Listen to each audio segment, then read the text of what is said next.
मुफ्ती मुजीबुर रहमान के बयान के लिए मुफ्ती साहब का यूट्यूब चैनल जरूर सब्सक्राइब करें। बिस्मिल्लाहिर्रहमानिर्रहीम अल्हम्दुलिल्लाहि रब्बिल आलमीन वल आक़िबतु लिल मुत्तक़ीन वस्सलातु वस्सलामु अला अशरफिल अंबिया वल मुरसलीन व अला आलिहि व सहबिहि अजमाइन इला यौमिद्दीन। फ़अऊज़ु बिल्लाहि मिनश शैतानिर रजीम।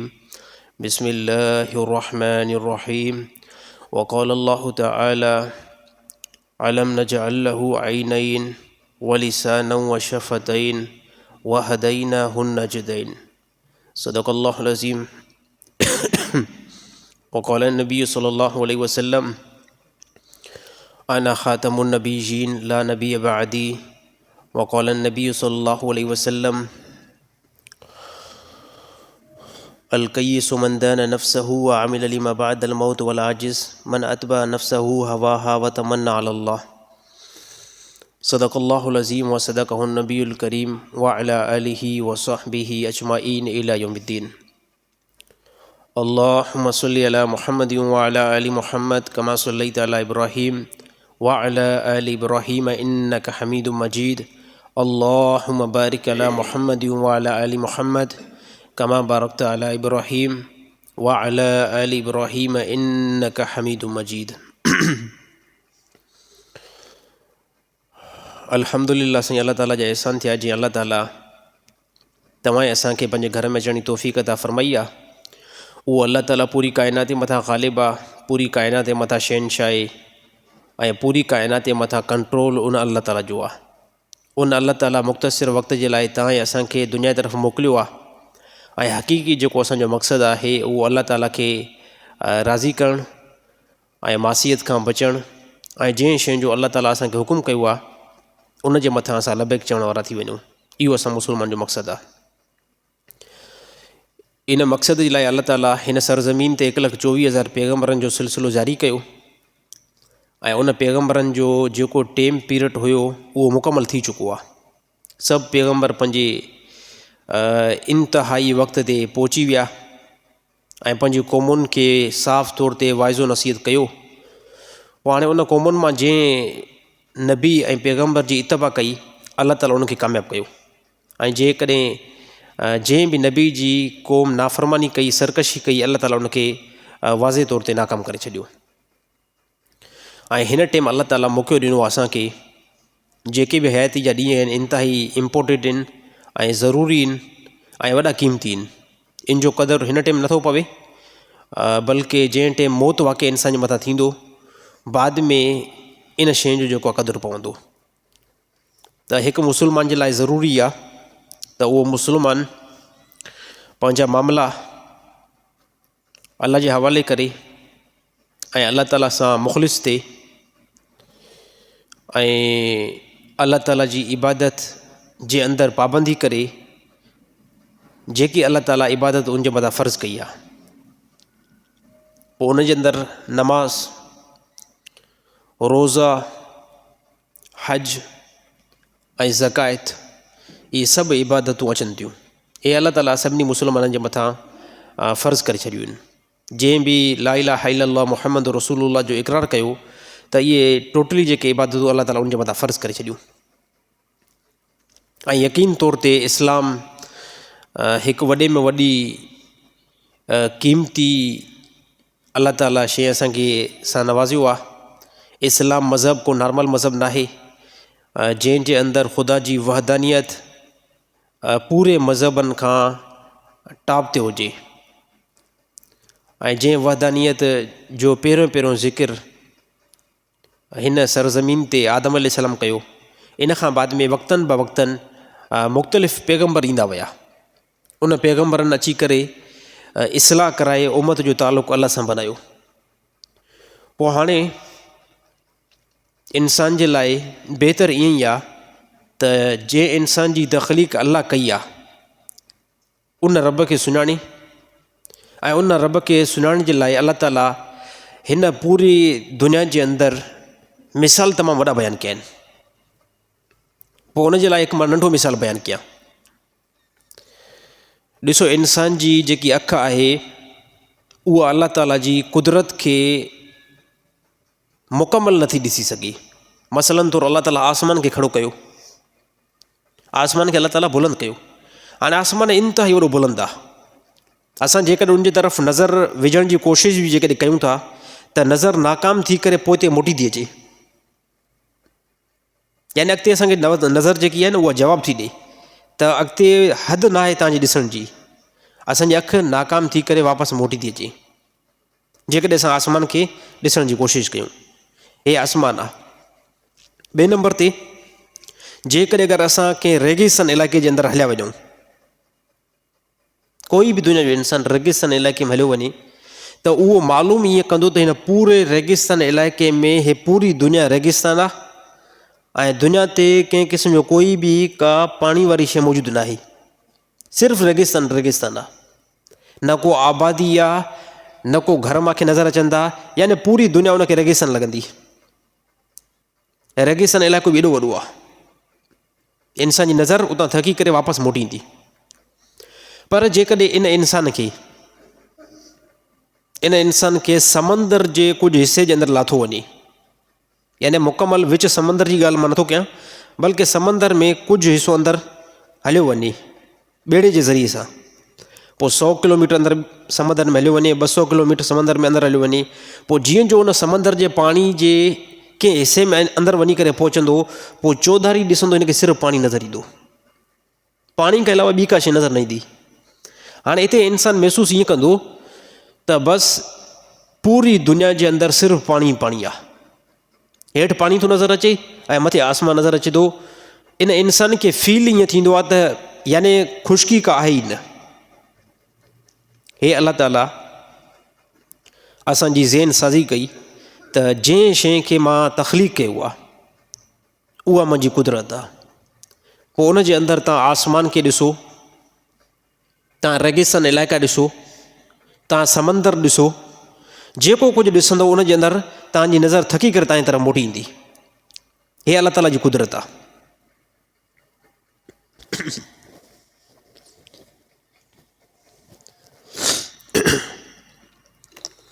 त इन जे लाइ अल्लाह ताला इंसान खे पंहिंजो असुली जेको आहे मक़सदु पैगम्बर जे ज़रिए सां यादि ॾियारायो।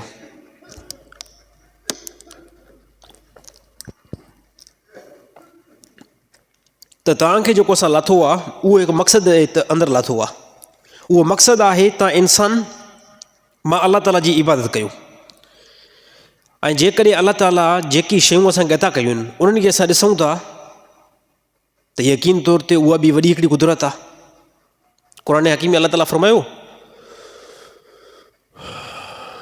अलम नजअल लहू ऐनैन, त छा असां इंसान जी अखियुनि खे नाहे बनायो, वलिसानन व शफ़तैन, पोइ अहिड़ी तरह अखियुनि खे बणाए करे पोइ इंसान जे चपनि खे बनायोसीं ऐं इंसान जी ज़िबान खे बनायोसीं। वहदैनाहु नजदैन, पोइ इंसान खे हिदायत ॾिनीसीं ॿिनि रस्तनि खां, यानी हिकिड़ो रस्तो साफ़ तौर ते नज़र अचे थो, हिकिड़ो रस्तो त आहे ई गुमराही वारो रस्तो, जंहिंखां तमामु पैगम्बर इंसान खे नफ़ी करायूं, उन रस्ते खां रोकियूं, उहो रस्तो गुमराही जो रस्तो आहे।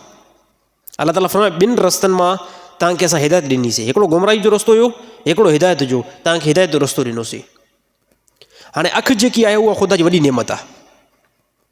हाणे इहा ई अखि आहे, जेकॾहिं कंहिं इंसान खे इहा नेमत न आहे त उहो चवंदो मां दुनिया जे अंदरि खावां बि अथो, पीआं बि अथो, सफ़र बि कयां थो, बाक़ी दुनिया जा जेके नक्शा आहिनि, दुनिया जी जेकी रंगीन रौनक आहे उनखां मां महरूम आहियां, उनखां मां इंतिहाई वॾो महरूम आहियां।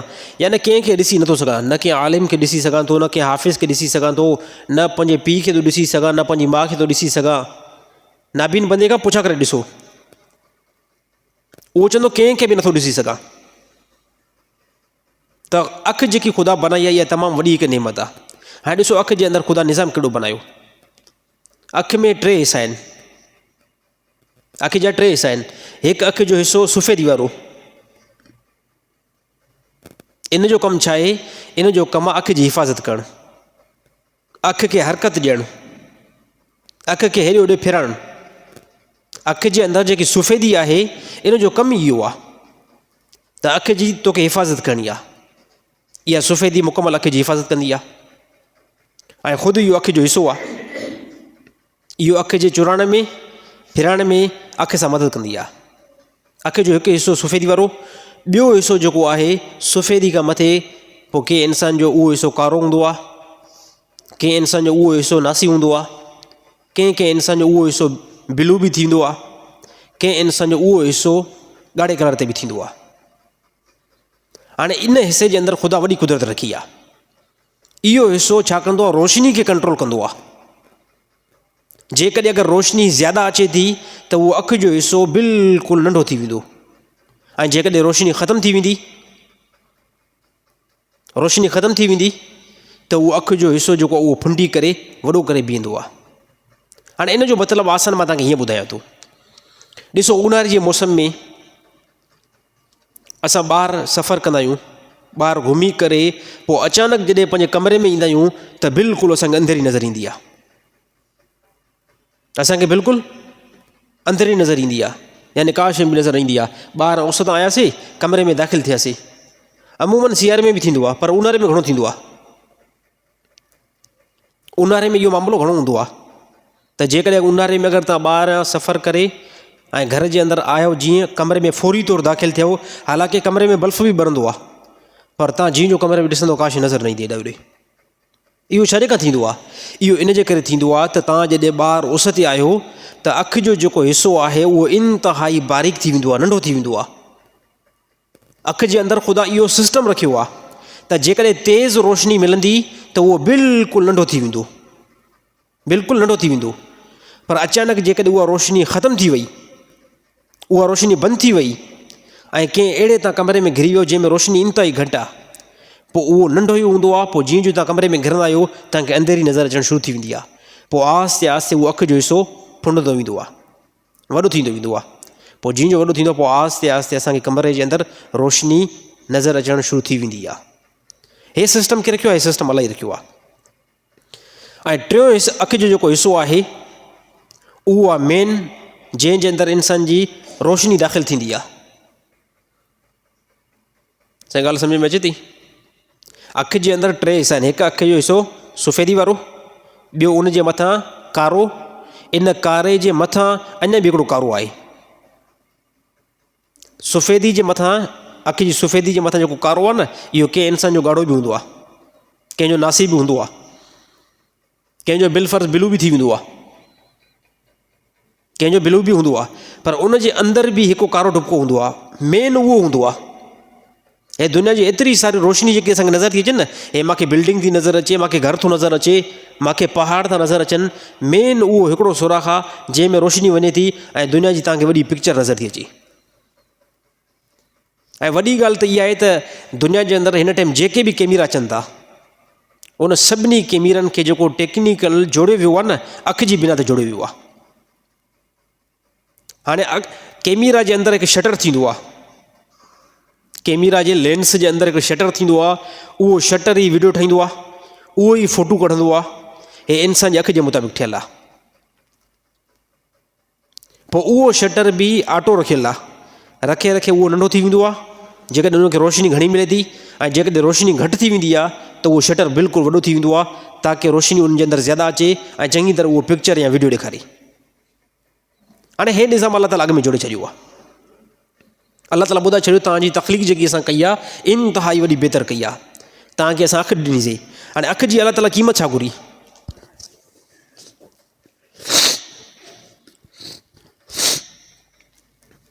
अलाह ताला असांजी अखि बनाई, अखि जी अलाह ताला का क़ीमत अलाह ताला कंहिं क़िस्म में कोई बि न वरिती।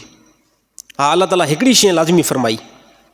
अलाह ताला फ़रमायो कुलिल मोमिनीन यग़ुज़ू मिन अबसारिहिम, ए ईमान वारो तव्हांखे अखियूं ॾिनियूं आहिनि, हाणे पोइ जंहिं जॻह ते मां अलाह ताला मना कई आहे उते ॾिसंदा न कयो। ॾिसो, अलाह ताला हिकिड़ी का नेमत ॾिनी आहे त उन नेमत जो का अलाह ताला असांखां को मुतालबो थो करे न, त अलाह ताला फ़रमाए मुतालबो अखियुनि जी नेमत जो इहो अथव। बसि तव्हांखे जेकी असां अखियुनि जी नेमत ॾिनी आहे न, बसि उनजो अलाह ताला तव्हांखां बदिलो इहो ई वठे थो त तव्हां इन अखियुनि खे उते किराए छॾियो, उते न ॾिसो जिते अलाह ताला मना कई आहे। अलाह ताला औरतुनि खे ॾिसण खां मना कई आहे। जेकॾहिं का औरत तव्हांजे निकाह में न आहे उनखे न ॾिसो। हाणे मुस्लमान पंहिंजी अखि खे जेको आहे हिते झुकाए छॾी, छाजे करे? चवे त मूंखे पंहिंजे रब जेको मना कई आहे। कुलिल मोमिनीन यग़ुज़ू मिन अबसारिहिम, ए ईमान वारो पंहिंजी अखियुनि खे झुकाए छॾियो। हीअ अलाह ताला मर्दनि खे बि हुकुम कयो ऐं अहिड़ी तरह अलाह ताला औरतुनि खे बि हुकुम कयो। ईअं न आहे त सिर्फ़ु मर्द जेको आहे औरतुनि खे न ॾिसनि। हिकिड़ो पासो त असांखे नज़र ईंदो आहे न त मर्द औरतुनि खे कंहिं क़िस्म जो कोई बि न ॾिसनि, गुनाहगार थींदा। त प्लस में अलाह ताला ॿी बि हिकिड़ी निशानी कराई त जेकॾहिं औरतूं मर्दनि खे ॾिसनि थियूं, औरतूं बि गुनाहगार थींदियूं। गुनाह ॿिनि तरीक़नि जा हूंदा आहिनि। हिकु इहो मर्द बि गुनाहगार थींदो जेकॾहिं उहो मर्द सींगार करे पाण खे सेट करे नियत इहा अथसि त मूंखे औरतूं ॾिसनि, त इन जे मथां ख़ुदा जी लानत ईंदी। छाजे करे? हे औरतुनि खे ॾेखारणु चाहे थो, हे पाण खे औरतुनि जी तरफ़ पाण खे माइल करणु चाहे थो। त रसूलुल्लाह सल्लल्लाहु अलैहि वसल्लम फरमायो, जेको ज़ीनत इन एतबार सां करे त औरत उनखे ॾिसे या मर्द उनखे ॾिसे, उनजे मथां लानत ईंदी। फरमायो इन मर्द जे मथां लानत ईंदी। ॿिए नंबर ते रसूलुल्लाह सल्लल्लाहु अलैहि वसल्लम बयानु कयो त उन औरत जे मथां बि लानत ईंदी जेकी औरत पाण खे हसीन करे, बहितर लिबास पाए, पाण खे सुहिणो करे ऐं मर्दनि जे मजमे में वञे ताकी मूंखे मर्द ॾिसनि। नबी सल्लल्लाहु अलैहि वसल्लम फरमायो इन औरत जे मथां बि लानत ईंदव। त इस्लाम जेको हुकुम ॿुधायो आहे औरत लाइ ऐं मर्द लाइ ॿिन्हिनि लाइ बराबरि ॿुधायो आहे त जेकॾहिं अगरि तव्हां ॿई बदनज़री कंदव त अलाह ताला तव्हां ॿिन्हिनि खे सज़ा ॾींदो। अहिड़ी तरह नबी सल्लल्लाहु अलैहि वसल्लम बयानु कयो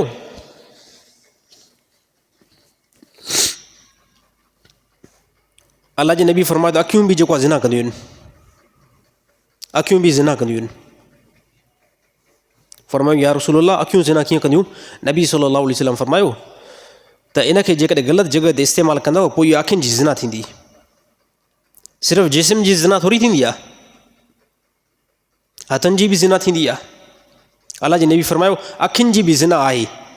जेकॾहिं को मर्द के नामहरम औरत खे ॾिसे थो, उनजे जिस्म खे ॾिसे थो, उनजे लिबास जे तरफ़ फोकस थो करे, फरमायो इहो अखियुनि जी ज़िना अथव। ऐं यादि रहणु खपे त अलाह ताला जेकी तव्हांखे नेमत ॾिनी आहे उन नेमत जे बारे में क़यामत ॾींहुं अलाह ताला तव्हां खां सुवालु कंदो। त अहिड़ी तरह हर हिकु ईमान वारो, हर हिकु मुस्लमान उनखां क़यामत ॾींहुं पुछा कई वेंदी। साईं अमाल जे बारे में त तव्हां छा कयो आहे? छा अलाह ताला सां तव्हां मुख़लिस थिया हो न थिया हो? छा अलाह ताला सां तव्हां तालुक़ु बनायो आहे न बनायो आहे? त हर हिकु इंसान खां पुछा कयो वेंदो। अहिड़ी तरह अलाह ताला ॿिए मक़ामनि ते फरमायो इन समा वल बसर वल फुआद कुल्लु उलाइक कान अनहु मसूला। ए इंसानो तव्हां खां क़यामत ॾींहुं अखियुनि जे बारे में, ज़बान जे बारे में, दिलि जे बारे में सुवालु कयो वेंदो त अखियुनि सां छा ॾिठो अथव, ज़बान सां छा ॻाल्हायो अथव, दिलि जे अंदरि कहिड़ा ख़्यालात आया आहिनि ऐं कननि खां छा ॿुधो अथव। हर हिकु शइ जे बारे में क़यामत ॾींहुं सुवालु कयो वेंदो। त जंहिंजे बारे में सुवालु कयो वेंदो भले इंसानु दुनिया जे अंदरि अलाह ताला इख़्तियार ॾेई छॾियो आहे त तव्हां छा बि कयो। जेकॾहिं ज़बान सां ग़लति ॻाल्हायो था त क़यामत ॾींहुं उन ज़बान सां सुवालु थींदो। कननि खां ग़लति ॿुधो था, गिला कंहिंजी ॿुधो था, ॾिसो गिला जे अंदरि माण्हू खे मज़ो अचणु शुरू थी वेंदो आहे। अगरि कंहिंजी बुराई तव्हां बयानु कंदव न पोइ माण्हू चवंदा यार वेहो वेहो ॾाढो मज़ो थो अचे, ठीकु आहे चङी तरह मूंखे ॿुधाए हाणे।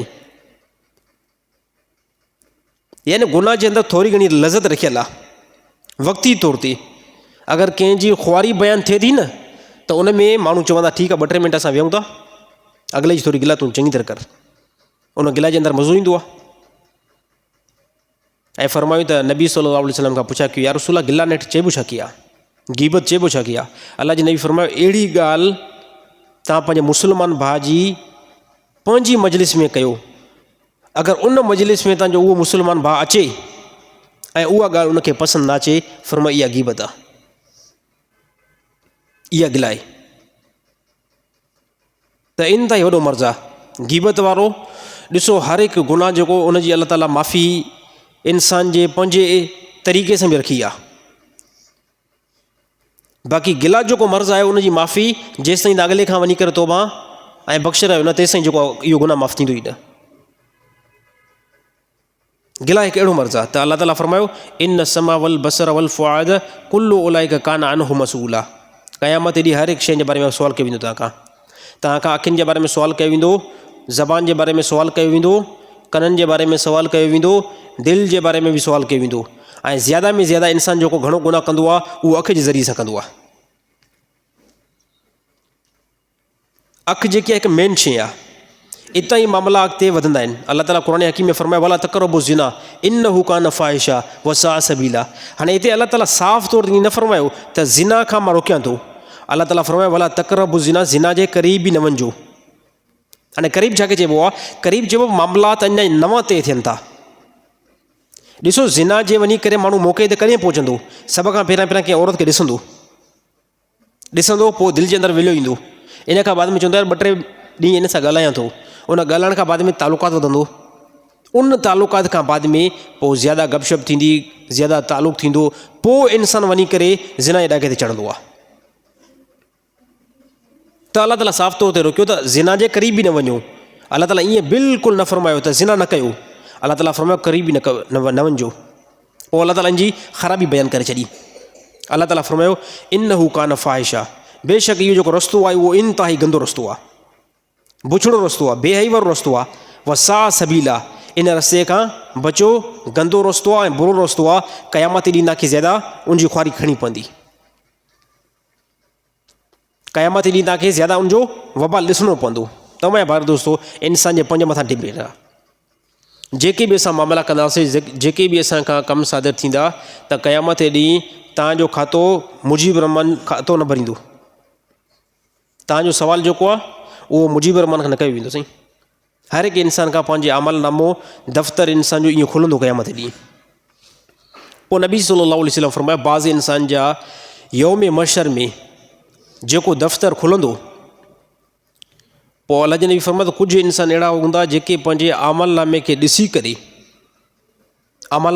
करे एतिरी उन्हनि खे हसरत थींदी जो जंहिं हथ में उन्हनि खे अमलनामो मिलियो आहे उन हथ खे चक लॻाईंदा, ऐं हालांकि उन्हनि जो सॼो हथु जेको आहे ज़ख़्मी थी वेंदो, पर इंसान खे ख़बर न पवंदी। साईं हिन टाइम जेकॾहिं हथु को इंसान जो कटिजी पए त आरामु ईंदो आहे? हिकिड़े टाइम में इंसान खे ख़बर न पवंदी आहे। जंहिं टाइम इंसान को आॾो वॾो मरहलो ॾिसे, वॾो हादिसो ॾिसे, अहिड़ो कमु ॾिसे जो इंसान जो अक़ल यानी हद खां टपी वञे, उते इंसान जो ज़हन कमु नाहे कंदो। इंसान जी का बि ॻाल्हि उते इंसान खे सम्झ में न ईंदी आहे त हे नेठि हाणे मां को लड़ाई थो करे, मुंहिंजो को हथु थो कटे, मुंहिंजो को मामिलो ख़राबु थिए थो या मूंखे का तकलीफ़ पहुचे थी, इंसान खे ख़बर न पवंदी आहे। जॾहिं इंसान ॾाढो हिकु वॾो मरहलो अचे त क़यामत ॾींहुं जॾहिं इंसानु अमलनामो पंहिंजे हथ में साफ़ तौर ते हीअं खणंदो त हाणे साफ़ तौर ते ॾिसंदो त हाणे हिन जे अंदरि जेको कुझु लिखियलु आहे न, त अलाह माफ़ कर जनम ई लिखियलु आहे, बसि अलाह जी रहमत खां मां परे आहियां। त इन ॾींहुं इंसान खे वॾी में वॾी हसरत पवंदी। हता की गैर मुस्लिमनि जे बारे में आयो त यौम मशर में हे त मुस्लमान जी इहा हालत हूंदी जो अमलनामे खे ॾिसी करे, हालांकि मुस्लमान जे लाइ अलाह ताला कुझु गुंजाइश रखी आहे। मुस्लमान जे लाइ अलाह ताला कुझु गुंजाइश रखी आहे त उहो जेकॾहिं ईमान ते मरियो आहे, अलाह सां शिरक कंहिंखे शरीक न बनायो अथई, त अलाह ताला उनजी गुंजाइश रखी आहे। बाक़ी काफ़र जे लाइ कंहिं क़िस्म जो कोई बि अलाह ताला गुंजाइश न रखी। रसूलुल्लाह सल्लल्लाहु अलैहि वसल्लम फरमायो त यौम मशर में जॾहिं काफ़रनि खे आंदो वेंदो, ऐं काफ़रनि जे लाइ त अबदी जेको आहे जनम आहे, पोइ काफ़र इहा हसरत कंदा त काश जेको आहे असां दुनिया जे अंदरि पैदा ई न थियो आहे। छाजे करे त उनजे लाइ अलाह ताला फरमायो त मां पंहिंजे मामले में सख़्तु रखां थो। ऐं जंहिं टाइम अलाह ताला फरमायो मां जन्नत खे तख़लीक़ कयुमि, ऐं जन्नत खे जंहिं टाइम मां बनायुमि, ऐं उन टाइम मां रब वाइदो करे चुको आहियां जन्नत सां, त जन्नत जे अंदरि कंहिं बि उन बंदे खे मां दाख़िल न कंदुमि जेको बंदो मां अलाह खां अलावा ॿिए कंहिं जाॾो झुकियो, ऐं मां अलाह सां गॾु कंहिंखे बि शरीक न बीहारियो, मां जन्नत सां इहो वाइदो करे छॾियो आहे। ऐं यादि रहणु खपे त अलाह ताला पंहिंजे वाइदे में वॾो पको आहे। अलाह ताला पंहिंजे वाइदे में वॾो सख़्तु आहे। त साईं बिल्कुलु शिरक जी जेकी आहे माफ़ी अलाह ताला न रखी आहे। काफ़ी मुस्लमान खे 100 दफ़ा सम्झाइण खां बाद में बि उहे इहो ई सुवालु कंदा, साईं असांखे शिरक जी ख़बर ई नथी पवे, असांखे शिरक जी ख़बर ई नथी पवे, नेठि शिरक चइबो छा की आहे? हालांकि शिरक में अंदरि फाथल पिया आहिनि, शिरक चइबो छा की आहे? साईं शिरक इनखे चइबो आहे त अलाह ताला जी सिफ़ात, अलाह ताला जी कुदरत, अलाह ताला जी ताक़त, खणी करे तव्हां मख़लूक जे मथां रखो, इन खे शिरक चइबो आहे। आसान लफ़्ज़नि में बसि। हिकिड़ी सिफ़ात जेकॾहिं अलाह ताला जी आहे, मौत ॾिसो अलाह ताला ॾींदो, पर कंहिंजो इहो अक़ीदो आहे त असांजो पीर मौत ॾींदो आहे, असांजो पीर ज़िंदा कंदो आहे, त साईं हे पोइ अलाह ताला सां फौरी तौर तव्हांजी जंग आहे, हे अलाह ताला सां फौरी तौर तव्हांजी जंग आहे, ऐं अलाह ताला इन शइ खे माफ़ु न कंदो।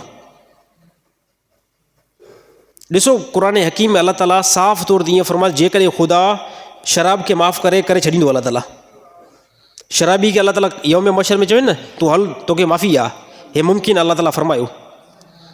क़ुर हकीम जे अख़ज़ मां ऐं क़ुर हकीम जे तफ़सीर मां मालूम थिए थो त कंहिं शराबी खे अलाह ताला माफ़ु करे त करे सघे थो, कंहिं ज़ानी खे अलाह ताला माफ़ु करे मालूम थिए थो त माफ़ु थी वेंदो उहो बि, कंहिं बदकार खे अलाह ताला माफ़ु करे उनखे बि अलाह ताला करे छॾींदो। बिलफ़र्ज़ कंहिं अगरि व्याजी खे ख़ुदा माफ़ु करे मुमकिन लॻे थो कंहिं हद ताईं, कंहिं क़ातिल खे ख़ुदा माफ़ु करे कंहिं हद ताईं रिवायतुनि जे अंदरि रिवायतूं अचनि थियूं, अलाह ताला माफ़ु करे, अलाह ताला अॻिले जेको आहे बंदे खे, पंहिंजे बंदे खे उन खां पंहिंजे ख़ज़ाननि मां हक़ ॾेई छॾे, मुमकिन आहे बिल्कुलु।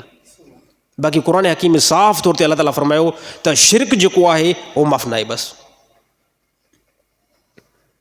शिरक माफ़ु न आहे। ऐं अलाह जो जेको हुकुम आहे उहो वॾो ताक़त वारो आहे। मां राति दर्स जे अंदरि ॻाल्हि कयमि त काफ़ी अहकाम अहिड़ा, काफ़ी हुकुम अहिड़ा जिते पैगम्बरनि ॻाल्हि कई त या अलाह हीअं थिए, अलाह ताला फरमाए ईअं न थींदो। पैगम्बरनि ॾिसो पंहिंजे चाचे जे बारे में अबू तालिब जे बारे में नबी सल्लल्लाहु अलैहि वसल्लम दुआ कई, इन खां बाद में नबी सल्लल्लाहु अलैहि वसल्लम आख़िरी टाइम विया। हालांकि इन टॉपिक खे खणण जी ज़रूरत न आहे, पर हिकिड़ी ॻाल्हि खुली आहे त मां ॿुधायां थो, जेको अहादीस मां मालूम थियो आहे, असां ताबेदार आहियूं हदीस जा ऐं क़ुर जा। आख़िरी टाइम थियो, नबी सल्लल्लाहु अलैहि वसल्लम पंहिंजे चाचे तरफ़ विया, ऐं इहा ॻाल्हि बिल्कुलु ॿई ॿचार वांगुरु वाज़े आहे त नबी सल्लल्लाहु अलैहि वसल्लम सां जंहिं तमामु घणो साथ ॾिनो। हालांकि ईअं नबी सल्लल्लाहु अलैहि वसल्लम जे बारे में जीअं फरमायो त जेको नबी जो दुश्मन आहे उहो मुंहिंजो दुश्मन आहे, ऐं जेको नबी जो दोस्त आहे उहो मुंहिंजो दोस्त आहे। ऐं जंहिं टाइम नबी सल्लल्लाहु अलैहि वसल्लम नंढी उमिरि जा हुया, जंहिं टाइम नई नबी सल्लल्लाहु अलैहि वसल्लम ऐलान नबूवत जो कयो, सभु जेको आहे मुशरिक हिकिड़े पासे थी विया, सभु अरब हिकिड़े पासे थी विया, पर नबी सल्लल्लाहु अलैहि वसल्लम जे चाचे अबू तालिब फरमाए न न मां पंहिंजे भाइटे खे न छॾींदुमि कंहिं क़िस्म जो कोई बि। ऐं सरदार हुया पंहिंजे इलाइक़े जा, पर हदीस मां इहो मालूम थियो त नबी सल्लल्लाहु अलैहि वसल्लम इंतिहाई वॾा हारिस हुया। नबी सल्लल्लाहु अलैहि वसल्लम विया, आख़िरी टाइम अबू तालिब जो थियो, नबी सल्लल्लाहु अलैहि वसल्लम विया, जेको हदीस में मिलियो आहे जेको लिखियलु आहे, आख़िरी टाइम थियो, नबी सल्लल्लाहु अलैहि वसल्लम विया, ऐं रसूलुल्लाह सल्लल्लाहु अलैहि वसल्लम फरमायो, चए त हिकु मरतबो सिर्फ़ु जेको आहे ला इलाहा इल्लल्लाह मुहम्मद रसूलुल्लाह जो इक़रार कर। इन खां बाद में काफ़ी जेको आहे अरब वेठा हुया, जंहिंमें अबू जेल बि वेठो हुयो, अरबनि जा वॾा वॾा सरदार वेठा हुया। पोइ नबी सल्लल्लाहु अलैहि वसल्लम खे पंहिंजे चाचे इहा ॻाल्हि कई त भाइटरा मां तुंहिंजी अखियुनि खे यकीन तौर ते थधो कयां ऐं तुंहिंजी दिलि खे मां यकीन तौर ते थधो कयां, पर हाणे ॻाल्हि इहा आहे त हिन टाइम सभु अरबनि जा सरदार वेठा आहिनि। अगरि मां कलमो भरियां थो त हे सभु चवंदा त अबू तालिब आख़िरी टाइम में मौत जे ख़ौफ़ खां कलमो थो भरे, बसि भाइटरा मां जेको आहे पंहिंजे उन ई दीन ते आहियां जंहिं ते मां हलंदो अचां थो। काफ़ी रिवायत में आयो त नबी सल्लल्लाहु अलैहि वसल्लम इंतिहाई साहबा फरमायो उन टाइम जेको नबी खे गमु हुयो न, शायदि कंहिंखे बि गमु न हुयो। ऐं नबी सल्लल्लाहु अलैहि वसल्लम ॿियो चाचो अबू तालिब खां अलावा अबू लहब, जंहिंजे बारे में क़ुर में अलाह ताला साफ़ तौर ते फरमायो त उन जे बारे में असां जेको फ़ैसिलो कयो आहे, छाजो कयो आहे, जनम जो फ़ैसिलो करे छॾियो आहे। हालांकि उन नबी सल्लल्लाहु अलैहि वसल्लम वॾी तौहीन कई हुई। सभ खां पहिरियां नबी सल्लल्लाहु अलैहि वसल्लम जे मथां जॾहिं वही आई, सभ खां पहिरियां त इब्तिदा में ईमान आणण वारा हज़रत अबू बकर सिद्दीक़ आहिनि। हे काफ़ी जेके बेवकूफ़ माण्हू आहिनि न, जेके इहा ॻाल्हि कंदा आहिनि त अबू बकर सिद्दीक़ त 40 साल खां बाद में मुस्लमान थियो आहे, हज़रत उमर साईं त 40 साल खां बाद में मुस्लमान थियो आहे। असां इन्हनि खे छो मञूं? इहे इस्लाम इन्हनि अहिड़ी हालत में आंदो आहे जो इन जूं ॾाढियूं अछियूं हुयूं। उन साहिबनि जो कहिड़ो कसूर आहे? जंहिं टाइम नबी अल्लाह जी वही ॿुधाई आहे उन टाइम इन्हनि साहिबनि मुस्लमान थिया आहिनि। साईं नबी हाणे जेकॾहिं कोई बंदो इन ॻाल्हि ते एतिराज़ थो करे त हज़रत अबू बकर सिद्दीक़ इस्लाम आंदो आहे 40 साल जी उमिरि में, उमर रज़ी अल्लाह ताला नो इस्लाम आंदो आहे 40 साल जी उमिरि में, त इहो बेवकूफ़ सुभाणे इहो बि एतिराज़ कंदो नबी खे नबूअत 40 साल खां बाद में छो मिली आहे। जेको साहबी जे मथां एतिराज़ कंदो पोइ सुभाणे नबी जे मथां बि एतिराज़ कंदो न। ॾिसो हे अल्लाह ताला जी हिकमत आहे। तमामु नबियुनि जे मथां जेकी वही शुरू थी, शरीयत जा आकाम शुरू थिया, उहे अल्लाह ताला कहिड़े टाइम कया? 40 साल जंहिं टाइम नबियुनि जी उमिरि थी। हालांकि नबी माउ जे पेट खां निकितो त नबी आहे, बाक़ी अल्लाह ताला कुझु अहकाम जेके जारी कया आहिनि नबियुनि जे मथां, उहे अल्लाह ताला उन टाइम कया जंहिं टाइम नबी 40 साल जी उमिरि में पहुता। बसि हे अल्लाह ताला जी हिकमत आहे। अल्लाह ई ॼाणे थो। इन उमिरि में अमूमन इन उमिरि में जेके बि फ़ैसिला कया वेंदा आहिनि उहे अमूमन एतदाल सां फ़ैसिला कया वेंदा आहिनि। मुमकिन आहे ख़ुदा जी हिकमत इहा ई हुजे। त साहिबनि जे मथां एतिराज़ त अबू बकर सिद्दीक़ 40 साल जी उमिरि में छो मुस्लमान थियो, उमर रज़ी अल्लाह ताला नो 40 साल जी उमिरि में छो मुस्लमान थियो। अड़े बेवकूफ़ जा पुट थोरो ॻाल्हि सम्झण जी कोशिशि कंदो कर। नबी ऐलान कयो आहे, नबी जे ऐलान खां बाद मुतसिल फौरी तौरु जेकॾहिं के ईमान आंदो आहे अबू बकर सिद्दीक़ आंदो आहे। 39 नंबर या 40 नंबर ते मुस्लमान जेकॾहिं को थियो आहे हज़रत उमर रज़ी अल्लाह ताला नो थियो आहे। हाणे साईं 40 नंबर ते जेको मुस्लमान थियो इनखे घणा ॾींहं लॻंदा?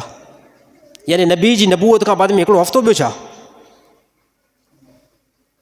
नबी ऐलान कयो आहे बसि हफ़्तो लॻो हूंदो। त काफ़ी अहिड़ा माण्हू आहिनि जंहिंखां ख़ुदा बिल्कुलु अकुल बि जेको खसे वरितो आहे। त ॻाल्हि मां पंहिंजी त मोटी थो चवां, अल्लाह ताला पंहिंजे कलाम में ऐं पंहिंजे हुकुम में अल्लाह ताला सख़्तु आहे। जेकॾहिं नबी का ॻाल्हि करे अल्लाह जी उहा मंशा न हुजे त अल्लाह ताला उनखे जारी न कंदो। काफ़ी उनजा मिसाल आहिनि, काफ़ी मिसाल आहिनि। नूह अलैहिस्सलाम बार बार इशारा कयो त हे मुंहिंजो पुटु आहे, हे मोमिन थी वञे। अल्लाह ताला फरमाए तव्हांजे नसल खां करे छॾियो आहे, नॉन मुस्लिम आहे। बसि ॻाल्हि ख़तमु। नबी सल्लल्लाहु अलैहि वसल्लम खे अल्लाह ताला क़ुरान हकीम में ईअं बयानु कयो त ए नबी तव्हां हरीस आहियो उम्मत जे मथां। यानी नबी जी त मंशा इहा आहे त दुनिया जा सभु इंसान मुस्लमान थी वञनि। हरीस छाखे चइबो आहे? ॾिसो मां कुझु क्वालिटियूं बयानु कया। असां अमूमन कंहिं इंसान खे चवंदा आहियूं न तोखे माल जो हिर्स आहे, तोखे पैसे जो हिर्स आहे, तोखे ज़मीन जो हिर्स आहे। अल्लाह ताला क़ुरान हकीम में नबी खे हरीस बयानु कयो आहे ऐं कंहिंजे मथां अल्लाह ताला फरमाए तव्हां उम्मत ते हरीस आहियो त उम्मत ईमान वारी थी वञे ऐं सॼी उम्मत जन्नत में वञे। तव्हां वॾो हरीस आहियो। इन खां बावजूद बि अल्लाह ताला फरमाए ए नबी थींदो उहो जेको मां अल्लाह चाहींदुमि। हाणे अल्लाह जी जेकी बि चाहत हुई त साईं उहो मुस्लमान थींदा विया, ईमान वारा थींदा विया। अल्लाह जी चाहत न हुई त कोई बि न थियो।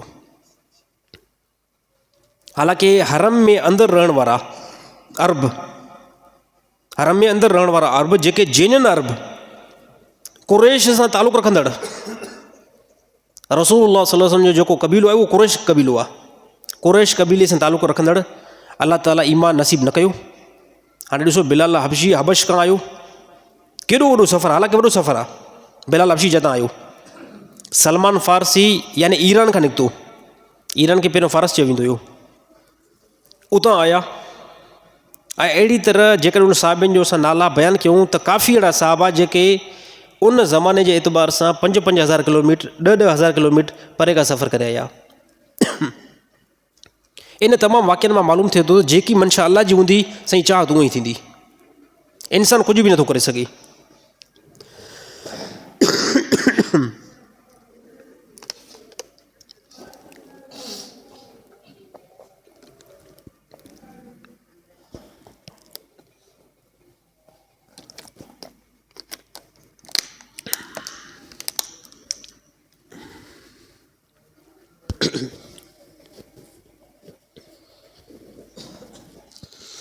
न गर्मी बर्दाश्त करे सघूं था न साईं न सर्दी।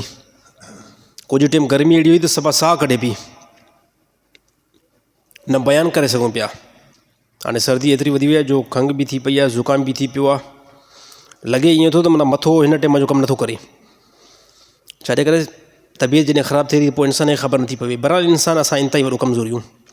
गर्मी अचे पई त या अल्लाह फौरी तौरु सर्दी अचे।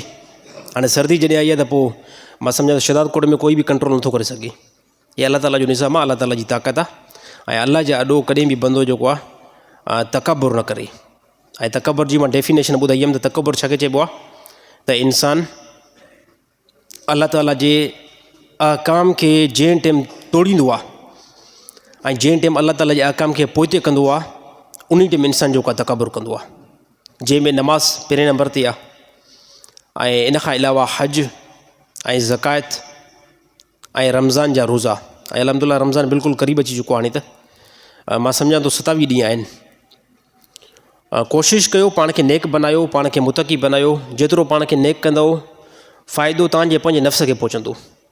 ॿियो कंहिं बि इंसान खे कंहिं क़िस्म जो कोई बि फ़ाइदो न पहुचंदो। जंहिंमें नमाज़ी पाबंदी हुजे, नमाज़ इंतिहाई ज़रूरी आहे।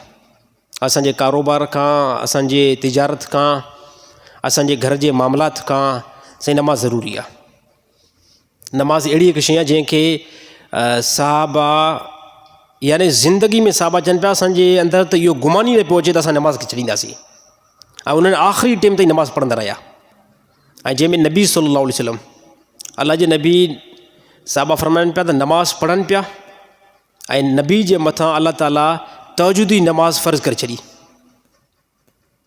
तहज्जुदी नमाज़ अल्लाह ताला नबी जे मथां फ़र्ज़ु करे छॾी। छाजे करे त नबी जो जेतिरो मक़ाम आहे न, नबी जो जेतिरो मक़ाम आहे त उनजे मथां इबादत बि एतिरी वॾी लाज़िम आहे। असां उम्मती 5 नमाज़ पढ़ूं, फजर, ज़ोर, असर, मग़रिब, इशा। नबी 5 इहे पढ़े प्लस में 6 तहज्जुद बि पढ़े। ऐं पोइ नबी सल्लल्लाहु अलैहि वसल्लम फरमायो तहज्जुद नमाज़ जे अंदरि ख़ुदा इंसान सां इंतिहाई वॾी मोहबत कंदो आहे। जंहिं टाइम बंदो तहज्जुद जे टाइम उथी करे अल्लाह जे आॾो जेको आहे बीहे। छाजे करे इन टाइम सभु इंसान आराम में आहिनि। अल्लाह ताला राति बि इन लाइ बनाई आहे ताकी इंसान आराम करे ऐं निंड करे। जंहिं टाइम पूरी मख़लूक़ात आराम हुजे ऐं तव्हां अल्लाह जे आॾो बीठा हुजो, यकीन तौर ते वॾो मामिलो आहे। त इंसान जेको आहे पंहिंजे आमाल खे जोड़े। आमाल जे अंदरि वॾी ताक़त आहे। आमाल जे अंदरि इंतिहाई वॾी ताक़त आहे। ॾिसो असां चवंदा आहिनि हे वज़ीफ़ो कयो, नमाज़ पढ़ो, त पोइ काफ़ी माण्हू चवंदा साईं नमाज़ पढ़ीसीं कल्ह उनजो असरु न थियो। त असरु ईअं थोरी थींदो तूं कल्ह जेको आहे नमाज़ पढ़ी आहे असरु अॼु फौरी तौरु अचे। तूं कल्ह नमाज़ पढ़ी आहे फौरी तौरु अॼु असरु थिए न। उन आमाल खे जारी असां रखंदासीं। नमाज़ तव्हां मुस्तक़िल पढ़ंदो पोइ जेको आमाल जारी थींदो, पोइ असरु जारी थींदो। साहबा जे मथां असरु जारी थियो न। ॾिसो साहबा इस्लाम जे अंदरि नओं आया, दाख़िल थिया, जीअं जो इस्लाम जे अंदरि दाख़िल थिया तकलीफ़ूं शुरू थी वियूं। ॾिसो अल्लाह ताला बचायो आहे, अल्लाह ताला रहम कयो आहे, असांजे मथां अहिड़ा मामला न आया अथव। असां त सिर्फ़ु नमाज़ था पढ़ूं न, बिल फ़र्ज़ जेकॾहिं असांजो कारोबार थोरो पोइ थो वञे न कोई मसइलो न आहे, कोई टेंशन बि न आहे। पर साहबा जॾहिं मुस्लमान सिर्फ़ु थिया, सिर्फ़ु मुस्लमान थिया, बिलाल हबशी रज़ी अल्लाह ताला जे बारे में ॿुधायूं त बिलाल हबशी रज़ी अल्लाह ताला जंहिं टाइम इस्लाम क़बूल कयो त उनजो जेको यानी जेको आका हुयो न, जंहिं वटि ग़ुलाम हुयो, उनखे इस्लाम सां एतिरी चिड़ हुई जो हद खां वधीक। ऐं पंहिंजी चिड़ कंहिंखां कढे पियो? बिलाल हबशी खां कढे पियो। बिलाल हबशी खां इंतिहाई वॾो यानी तकलीफ़ जे मथां तकलीफ़, तकलीफ़ जे मथां तकलीफ़। ऐं हिकु साहबी जे बारे में आयो त हुन साहबी जॾहिं इस्लाम क़बूल कयो त उनजे मालिक खे ख़बर पई, उनजे मालिक खे ख़बर पई त तव्हांजो ग़ुलाम मुस्लमान थियो आहे। त उन इहा ॻाल्हि कई त मुस्लमान तूं थियो आहे। त हुन ईमान पंहिंजो ज़ाहिर कयो। इन खां बाद में हुन साहबी खे यानी टांडनि जे मथां सुम्हारियो वियो। यानी मां जेकी ॻाल्हि थो कयां न, इहा ॻाल्हि आसानी सां ॿुधो था, टेक लॻाए करे असां मुस्लमान ॿुधूं था, बसि एतिरो असां कुझु करे सघूं था। ऐं मां आसानी सां 2-3 अल्फाज़ तव्हांजे ॾाढो पेश थो कयां। ॿुधणु इंतिहाई आसानु आहे, पर इहो मरहलो जंहिं मथां गुज़रियो हूंदो न त उनखे ख़बर पई हूंदी त टांडनि जे मथां सुम्हणु कीअं थींदो आहे। पोइ हुन साहबी हज़रत उमर रज़ी अल्लाह ताला जे ख़िलाफ़त जे ज़माने जे अंदरि हज़रत उमर रज़ी अल्लाह ताला जे आॾो पंहिंजी कमीज़ खे पोइ खे मथे कयो। ऐं हज़रत उमर रज़ी अल्लाह ताला उन टाइम ॾिठो त भेण तुंहिंजी पूरी पुठी जेको आहे ख़तमु लॻी पई आहे। चई साईं हे त हिन टाइम कुझु जेको आहे भरिजी आई आहे, पर इब्तिदाई जंहिं टाइम मां इस्लाम में मां मुस्लमान थियुमि न त मूंखे टांडनि जे मथां सुम्हारिनि पिया। पोइ उन टांडनि जे मथां जेकी मुंहिंजी रत निकिरे पई, जेकी रत निकिरे पई उन सां टांडा ख़ुश्क थियनि पिया।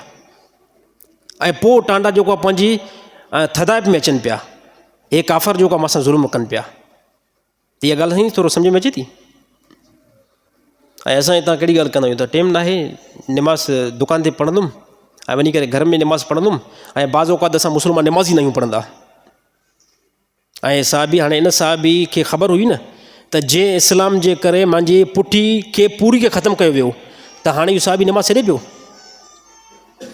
साहबा बिल्कुलु नमाज़ न पिया छॾनि। तमामु भाइर दोस्तो त इस्लाम जे अंदरि अलाह ताला नमाज़ जो तमामु वॾो वैल्यू रखियो आहे। नमाज़ इंतिहाई ज़रूरी आहे ऐं नमाज़ खां बग़ैर जेकी ज़िंदगी आहे उहा ज़िंदगी कंहिं कम जी न आहे।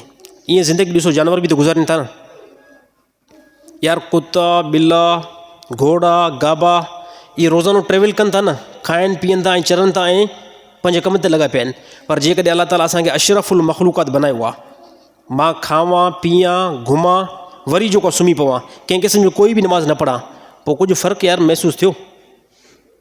फ़र्क़ु न थियो न। इहो कमु सभई कंदा आहिनि। दुनिया जे अंदरि जेकी मख़लूक़ात आहे न इहा सभु इहा कमु कंदी आहे। यानी उहे खाईंदा पीअंदा, इन खां बाद में कुझु टाइम आराम कंदा, वरी उथंदा, वरी पंहिंजो कमु कंदा। त इहो कमु जानवर बि कंदा आहिनि साईं, इहो कमु जानवर बि कंदा आहिनि। इहो कमु जेकॾहिं अगरि असां था कयूं न त वरी ॻाल्हि न आहे। इहो खाइणु पीअणु सुम्हणु ऐं घुमणु फिरण वारो कमु जानवरनि जो बि आहे। अलाह ताला मक़ाम ॾिनो असांखे। मक़ाम कहिड़ो ॾिनो? अलाह ताला फरमाए तव्हांखे असां अशरफुल मख़लूक़ात बनायो आहे, यानी शरफ़ ॾिनो आहे तमामु मख़लूक़ात जे मथां। ॾिसो कंहिं क़िस्म जो कोई बि रिवायत में न आयो त गॾु जनम में वेंदो। हिकिड़ी रिवायत में न आहे, दवा सां ॻाल्हि थो कयां। हिकिड़ी रिवायत में बि किथे इहो न लिखियलु आहे त को गॾु खे अलाह ताला यौम मशर में जनम में दाख़िल कंदो, घोड़े खे अलाह ताला यौम मशर में जनम में दाख़िल कंदो, कुते खे अलाह ताला जनम में विझंदो। कंहिं बि रिवायत में मालूम नथो थिए। अलाह ताला जनम जेको बनाई आहे उहा इंसान जे लाइ ऐं जिनात लाइ, इन्हनि जे लाइ अलाह ताला जनम बनाई आहे। हाणे हिते हिकिड़ो सुवालु उथे थो त अलाह ताला भला इन ॿिन्हिनि जे लाइ जनम छो बनाई? साईं सुवालु ठहे थो न, सुवालु कयो वञे त बहितर आहे। सुवालु ठहे थो इहो त जंहिं दुनिया जे अंदरि असां आहियूं त हिते जानवर बि आहिनि, गॾ बि आहिनि, घोड़ा बि आहिनि, इंसान बि आहिनि, इंसान सां गॾोगॾु जिनात बि आहिनि। पर जनम में अलाह ताला सिर्फ़ु जेको कंहिंखे थो विझे, इंसान खे ऐं जिन खे। कुता ॿिला छा जे नथा वञनि, इन जो हिकिड़ो मतिलबु आहे। अलाह ताला तमामु मख़लूक़ात जे मथां शरफ़ जेको ॾिनो आहे न, इन ॿिनि मख़लूक़ात खे ॾिनो आहे। हाणे जंहिंजो मक़ाम मथे हूंदो आहे न, जंहिंजो मक़ाम घणो मथे हूंदो आहे न, जेकॾहिं अगरि उहो ग़लती करे न त उनखे सज़ा बि अहिड़ी वॾी ॾिबी आहे, सज़ा बि अहिड़ी वॾी ॾिबी आहे।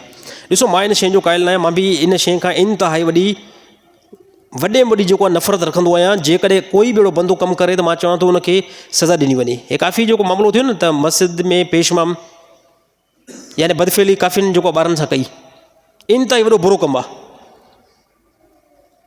यानी उनखे वॾे में वॾी सज़ा ॾिनी वञे। पर ॾिसो माण्हुनि जी नज़र में छा वियो, यार जेको मुसले ते बीहे थो उहो इहो कमु थो करे त माण्हू खे झटको लॻो न। जेकॾहिं ॾिसो अहिड़ा मामला थींदा आहिनि, इस्पतालुनि में बि डॉक्टर बि बिलफ़र्ज़ उन्हनि खां बि इहे मामला थींदा आहिनि, यूनिवर्सिटी जे अंदरि बि इहे मामला थींदा आहिनि। ॻाल्हि साईं थोरो सम्झ में अचे थी? कॉलेजनि जे अंदरि बि इहे मामला थींदा आहिनि। पर इहो ॻाल्हि जेकॾहिं अगरि मस्जिद जे अंदरि थिए त काफ़ी माण्हू जा कन उभा थी वेंदा। यार हे जॻह नेट कहिड़ी आहे? जेको हिते बीहे थो उहो बि ताज़ीम वारो आहे। जेकॾहिं को ताज़ीम वारो वॾो माण्हू, वॾी शख़्सियत का बेहई करे त पोइ अवाम बि ईअं चवंदी त इनखे सज़ा बि अहिड़ी वॾी ॾियो। ऐं अलाह ताला कानून बि ईअं ई बनायो आहे। इंसान खे अलाह ताला वॾो शर्फ़ ॾिनो, वॾो मक़ाम ॾिनो, अक़ुलु ॾिनो, शऊर ॾिनो। इन खां बाद में अलाह ताला इहो ॿुधाए छॾियो, जेकॾहिं अगरि तव्हां मुंहिंजी नाफ़रमानी कंदव, जेकॾहिं सरकशी कंदव, पोइ अलाह ताला फरमायो तव्हांखे असां जनम में मोकिले छॾींदासीं। इन जी ख़बर अलाह ताला पहिरियों ई ॾेई छॾी आहे। जेकॾहिं कोई बि जिनात मां या इंसाननि मां नाशाकरी करे थो, नाफ़रमानी करे थो, अलाह ताला फरमायो अहिड़े बंदे जी या अहिड़े जिन जी असां जॻह जॻह ठाहे छॾी आहे, उहा जनम ठाहे छॾी आहे। त अलाह ताला खां दुआ आहे त अलाह ताला तमामु मुस्लमान खे सम्झ नसीब अता फरमाई।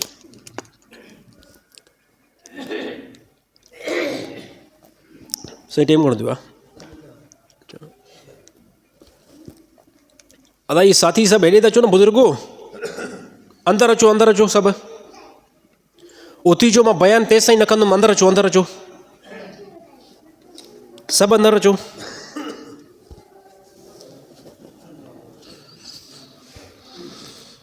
हेॾा अचो, साथी सॼी मस्जिद ख़ाली लॻी पई यार, मां कंहिंखे बयानु करे ॿुधायां? हा बा आवाज़ु अचे थो, मां तव्हांखे नथो ॾिसां न, मां तव्हांखे ॾिसंदुमि त मां बयानु कंदुमि। होटल में अगरि ग्राहक वेठा न हुजनि, चवनि रोड ते वेठा हुजनि, साईं असां हिते वेहूं था, तव्हांजो त यार मथां भॼी न वञे। हा, होटल में अंदरि विहारींदासीं। यार हेॾो सारो असां तव्हांजे लाइ जॾहिं 3-3 घंटा 4-4 घंटा मुतालो कयूं था, त तव्हां असांखे अधु कलाक त ॿुधो यार, छाजे करे नथा ॿुधो? साईं मोज़न साहिबु उहे ॻाल्हि कई, चई साईं 5 मिंट मथे थी विया आहिनि, भला बयान त अञा ताईं न वेठा आहियो। मां साईं कोई बंदो ई न आहे वेठो कंहिंखे बयानु करे ॿुधायूं। चई साईं तव्हां बि त कमु पोइ छिके था रखो न। पोइ साईं ॻाल्हि कई, चई साईं तव्हां बि कमु छिके था रखो, तव्हां 15 मिंट मथे था बयानु कयो। पोइ मां चयो साईं हिकिड़ी ॻाल्हि ॿुधायांव? चई ॿुधायो। मां साईं जेके माण्हू जेके कुकड़ जी मेल ते वेंदा आहिनि, इहो घणो टाइम अॻु में वेंदा आहिनि? चई साईं 3 घंटा अॻु में वेंदा आहिनि। इहा ॻाल्हि हक़ीक़त आहे न साईं? कुकड़ जी मेल ते यानी 5 घंटा 4 घंटा। मोज़न साहिबु चयो साईं इहा त ॻाल्हि, चए 3 ॾींहं अॻु में माण्हुनि खे इंतज़ारु हूंदो आहे। कुकड़ जी मेल ते 3 ॾींहं पहिरियां माण्हू इंतज़ारु करे सघे थो, 5 घंटा अॻु में वञी सघे थो। अड़े ख़ुदा जा बंदो, कुकड़ खां वॾो हे अशरफुल मख़लूक़ात मुजीबुर रहमान हिते वेठो आहे। हा साईं, ॻाल्हि सही ॿुधायो, ग़लति आहे या सही आहे? ॻाल्हि सही आहे न? पोइ छाजे करे नथा सम्झूं? असां सम्झण जी कोशिशि कयो। इस्लाम हिकु वॾी नेमत आहे। साथी अक्सर बसि लास्ट टाइम ते अचनि था, नमाज़ पढ़ाए करे जीअं साईं असांखां हथु कढे मथां। अहिड़ी मां रूटीन ठाहियां अॻिते, बयान खे बिल्कुलु मां ख़तमु करे पोइ आख़िरी टाइम बसि हिकिड़ो टाइम फिक्स कंदासीं, बाबा इन टाइम अची करे नमाज़ पढ़ी करे ऐं महल सां निकिता वञो। इहो तरतीब सही आहे साईं न? बसि 1:55 मिंट ते आज़ान थिए ऐं 2 बजे नमाज़ पढ़ाए करे हलो बाबा मौलवी जो बयानु पोइ वरी मां ॿुधिजो नेट ते। इहो सही ॿुधायो, तरतीब सही आहे न? न ई आहे? अलाए जेकॾहिं अगरि ईअं जमायती सभई जमायती हा कनि त मां ईअं कंदुमि त 5 मिंट में इनशा फ़ारिग जुमो थी वियो। पोइ 5 मिंट में ऐं हक़ीक़त में जुमो ई थींदो। ईअं न आहे त कोई जुमो न थींदो, जुमो ई थींदो। बसि हिकिड़ी ॻाल्हि रहिजी वेंदी, बयानु न ॿुधंदो बसि। त असां कोशिशि कयूं यार। यकीन कयो मूंखे वॾो ॾुखु पहुचंदो आहे, हैरानगी लॻंदी आहे त जॾहिं ॿियनि कमनि जे लाइ असांखे एतिरो टाइम मिली सघे थो, त यार बयान जे लाइ छा करे टाइम नथो मिले? हिते को मुजीबुर रहमान अख़बार थो ॿुधाए या डोनाल्ड ट्रंप जो को फ़ज़ाइल थो ॿुधाए, छा थो ॿुधायां मां? यकीन तौर ते क़ुरान हदीस था ॿुधायूं यार। असां कम से कम सवेर अचूं। 1 बजे बयानु स्टार्ट थिए थो, 20 मिंट त मां मलाइकनि सां ॻाल्हाईंदो आहियां हिते। हाणे जॾहिं हेॾे बि माण्हू न आहे, हेॾे बि माण्हू न आहे, मां बि हेॾे बि कंदु फिराए, हेॾे बि कंदु नेट, कुझु बि नज़र न ईंदो आहे। जेको बयानु यादि कयो आहे सॼो बयानु हलियो वेंदो आहे। ऐं ॻाल्हि अॼु सीरियस में ॿुधाईंदो, पब्लिक वेठी हूंदी आहे न, अवाम वेठी हूंदी आहे, त मेंबर वारो बयानु चङी तरीक़े सां करे सघंदो आहे। इहा ॻाल्हि उसूली एतबार सां ठीकु अथव। तव्हां हाणे मजमो ॾिसो कुझु वधियो आहे न, त हाणे कुझु मां ॻाल्हाइणु जुड़ थियो आहे। पर जेकर तव्हां मां कोई बि वेठो न हुजे, मां बि उथी हलियो वेंदुमि। त बयान में साईं सवेर अचण जी कोशिशि कयूं। यकीन कयो, तव्हां जेतिरो टाइम सवेर अचो ओतिरो मां अॻ में तव्हांखे फ़ारिग करे छॾींदुमि। त इनशाला वाइदो कयो था? अलाह ताला सम्झी नसीब अता फ़रमाए।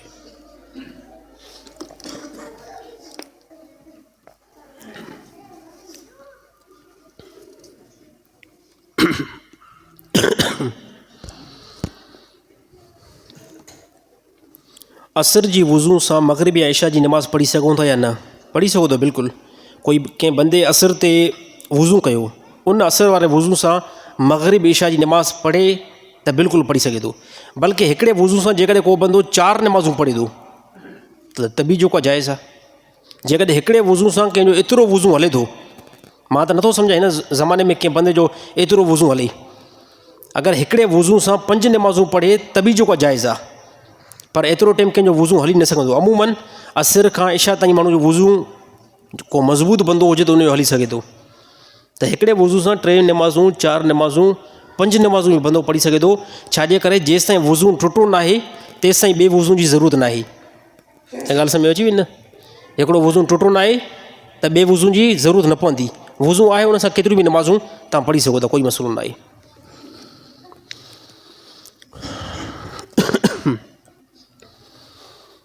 ज़कात जी रक़म मस्जिद जी तामीरात में लॻाइणु कीअं आहे? ज़कात जो पैसो मस्जिद जी तामीरात में लॻाइणु नाजाइज़ आहे। ॻाल्हि सम्झ अची वई साईं? ज़कात जो पैसो मस्जिद जी तामीरात में न लॻायो वेंदो। छाजे करे न लॻायो वेंदो? त ज़कात जे पैसे जे लाइ इहो हुकुम आहे त तव्हां ग़रीब खे मालिक बनायो। ऐं क़ुरान हकीम में अलाह ताला साफ़ तौर ते फ़रमायो त ज़कात जेकी आहे न, उहो फ़क़ीरनि मिसकीननि ऐं ग़रीबनि जो हक़ आहे ऐं उन जे हवाले इहे पैसा कयो। मस्जिद जेको आहे त इंसान त आहे ई न, ऐं मस्जिद ख़ुदि फ़क़ीर बि न आहे, त इन जे करे मस्जिद में ज़कात जो पैसो लॻाइणु ठीकु न आहे। हा, जेकॾहिं कोई बंदो हीलो करे थो, हीलो सम्झो था न साईं, हीलो ईअं साईं, हाणे असां हिकिड़े ग़रीब खे जेको आहे ज़कात जा पैसा ॾियूं था, पोइ इहो ग़रीब हीअं करे त इहो वरी मस्जिद ठाराए, इहो ग़रीब वरी मस्जिद ठाराए, त इहो हीलो बि नाजाइज़ आहे, इहो हीलो बि नाजाइज़ आहे। छाजे करे अगरि कंहिं ग़रीब खे तव्हां पैसा ॾींदव त उहो चवंदो साईं मुंहिंजी दिलि ई नथी कढे, हिकिड़े खे अटो खाइण जे लाइ न हुजे, उनखे तव्हां 50,000 कैश हथ में पकड़ाए छॾियो त उनजी दिलि न कढंदी। उलमा फरमाए इहो हीलो करण बि ग़लति आहे, त कंहिं ग़रीब खे पैसा ॾेई करे पोइ तव्हां चओसि हाणे मस्जिद ठाराए, छाजे करे इहो त जबर थियो न, इहो तव्हां उनखे पैसा थोरी न। इहा मज़े जी हिकिड़ी मां ॻाल्हि ॿुधायां थो, शहदाद कोट जो हिकिड़ो मौलवी हुयो, नालो नथा खणोसि, ख़बर पइजी वञेसि मथां, अगरि ख़बर पइजी वञेसि न त बि ख़बर पइजी वञेसि, हा लारायूं नथा। छाजे करे त हिन टाइम असां बि अलहमदुलिल्लाह मौलवी आहियूं, उन टाइम असां न हुयासीं, नंढा हुयासीं न, त उहो मथां जबर करे वञे पियो। शहदाद कोट हिकिड़ो मौलवी हुयो, असांजो दोस्त हुते इमामत कराई, निमाज़ पढ़ाई, निमाज़ पढ़ाई। उन दोस्त हिकिड़े दफ़े मूंखे ॻाल्हि ॿुधाई, वॾी अजीब ॿुधाई, चई साईं हीअं आयो सिधो मूंखे 10,000 रुपया ॾिनई, चए थो की मां ज़कात थो ॾियां। चई मां ॾाढो ख़ुशि थी वियुमि यार, 3,000 रुपया मुंहिंजी इमामत में तनख़्वाह आहे, मूंखे जो 10,000 ॾिनई, चई मां ॾाढो ख़ुशि थी वियुमि, मूंखे ॾिनई, चई 10,000 तुंहिंजी ज़कात आहे। हिकिड़े हथ में ज़कात जा पैसा ॾेई करे ॿिए वरी हथ में चए बिजली जो बिल ॾेई छॾियईं, चए वञी करे इहो जेके तोखे ज़कात जा पैसा ॾिना आहिनि न, इहे पैसा तुंहिंजा आहिनि, हाणे तूं पंहिंजे पैसनि मां मुंहिंजो वञी बिजली जो बिल भराए अचु। मां चयुमि यार हे त उन टाइम ई असां, हालांकि उन टाइम पढ़ियल न हुआसीं, उन टाइम ई असां चयूं यार हे हिन त ज़ालिम अलाह सां बि जेको धोखो कयो आहे, बिल्कुलु जेको आहे इहो ग़लति तरीक़ो आहे। अगरि तव्हां कंहिंखे पैसा ॾिना आहिनि, ग़रीब खे पैसा ॾिना आहिनि, त उहे पैसा उन जा ई रहंदा। हा, जेकॾहिं उहो पंहिंजी रज़ा ख़ुशी सां अगरि बिल परचेस करे थो, पंहिंजी रज़ा ख़ुशी सां तव्हांखे पैसा तव्हांखे वापसि नथो ॾिए, ॿिए कंहिं दीनी फील्ड में हलणु चाहे थो, त बिल्कुलु जाइज़ रहंदो। बाक़ी हे त ख़ुदा सां बि धोखो आहे न, ज़कात जा पैसा ॾेई करे ऐं पोइ हल। हिते मां ॿुधो त अक्सर जेके सेलरनि वारा आहिनि न, उहे बि इहो कमु कंदा आहिनि। मूंखे कंहिं पके साथी ॿुधायो, हालांकि उहो सेलरनि ते कमु कंदो आहे, उन इहा ॻाल्हि ॿुधाई त चए साईं असांजा सेठ बि जेको आहे न वॾा क़ुरानी आहिनि। मैम कहिड़े एतबार सां, चए हाणे उन्हनि जी ज़कात जेकी ठहंदी आहे न असांजे सेठनि जी सेलर वारनि जी, चए ज़कात ठहंदी आहे इन्हनि जी बाक़ाइदे करोड़नि में, लखनि में, चए इन जी ज़कात ठहंदी आहे। पोइ हे क़ुरानी छा कंदा आहिनि, बाचका वठंदा आहिनि अटे जा, पोइ साईं 25-30 बाचका ईअं अटे जा लेन सां पिया आहिनि। पोइ छा कंदा आहिनि, हाणे हिन अटे जे बाचके जे अंदरि हे 20,000 50,000 विझी छॾींदा आहिनि। हाणे साईं हुन मज़दूर खे कहिड़ी ख़बर त हिन जे अंदरि पैसा पिया हलनि, हाणे पंहिंजे एतबार सां ज़कात था कढनि, ॾिसो की केॾो धोखो आहे। हाणे हक़ीक़त में जेकॾहिं अगरि कंहिं माण्हू जे मथां, मां हिकिड़ो मिसाल थो ॾियां, 30 लख ज़कात बीठी आहे, त जेकॾहिं अगरि उहो 30 बोरा अटनि जा वठी करे 90,000 उन में विझंदो वञे, त हक़ीक़त में 30 लख जो माल त आहे न। साईं ॻाल्हि सम्झो आई, त हक़ीक़त में 30 लख जो त माल आहे न। त पोइ छा कंदा आहिनि, इहो ईअं 30 बाचका वठी करे उन में पैसा अंदरि विझी करे, पोइ हाणे उनखे चवंदा मज़दूर खे तूं अटो इहो खण, अटो इहो तूं खण। उहो जीअं जो पंहिंजे कुल्हे ते रखंदो आहे, पोइ उते वरी पंहिंजो हिकिड़ो माण्हू बीहारे छॾे थो, अड़े बाबा अटो जेको आहे 2500 ते मणा, हाणे बसि इहो तूं मूंखे ॾे, 3,000 में तूं मूंखे ॾे, 3,000 में तूं मूंखे ॾे। हाणे साईं मज़दूर ॾिसंदो यार वाक़ई 2500 ते उते मण थो वञे, हे जो 500 मथे था मिलनि त इहो मूंखे फ़ाइदो थींदो न। चए साईं उहो 2500 वारो अटो 3,000 में खणंदा आहिनि, 3,000 ॾींदा वेंदा आहिनि, ऐं उहो 90,000 जेको अंदरि आयो न उहो हिन जे खाते में। ॾिसो केॾो इंसानु केतिरो बदमाश थी चुको आहे। साईं मुजीबुर रहमान सां धोखो आसानु आहे, मोहसिन निसार साहिब सां धोखो बि आसानु आहे, पर माण्हू अहिड़ा आहिनि जो अॼुकल्ह ख़ुदा सां बि धोखो था कनि। ऐं अलाह ताला फरमाए तव्हांजे धोखे खे असां मालूम कयूं था, तव्हांजी ख़यानत खे अलाह चङी तरह मालूम करे थो, तव्हां कहिड़ी जेको ख़यानत कयो था। त साईं ज़कात जेकी कढणी आहे उहा इन ई एतबार सां कढी वेंदी, मालिक ग़रीब खे मालिक बनायो वेंदो, उनखे पैसा ॾिना वेंदा, ॻाल्हि जेको आहे ख़तमु। बाक़ी इहे अटकलूं करणु हे बिल्कुलु नाजाइज़ ऐं हराम अमल आहे।